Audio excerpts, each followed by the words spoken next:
म्हणजे काय? ज्ञान म्हणजे माहिती.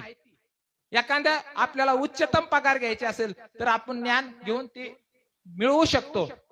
आणि ब्रह्मज्ञान म्हणजे काय? की मी देह नसून मी आत्मा आहे, मी मेल्यानंतरही मरणार नाही, हे ब्रह्मज्ञान. आणि ब्रह्मज्ञानामध्ये द्वैत निर्माण होतं. कशामुळे द्वैत निर्माण होतं? माया. कारण अहम ब्रह्मस्मी. अहम ब्रह्मस्मी म्हणजे मीच ब्रह्म आहे. पण मीच ब्रह्म आहे, पण ब्रह्म कशामुळे समजत नाही? जीव आणि शिव हे वेगळं कशामुळे झालं? तर मायेमुळे. कारण हे माझं, ते माझं, ते माझं, हे माझं म्हणण्यामुळं संसारामध्ये, कारण माझं म्हणण्यामुळं संसारातली आसक्ती निर्माण होती. आणि संसाराची आसक्ती निर्माण झाल्यानंतर दुःख निर्माण होतं. म्हणून संसार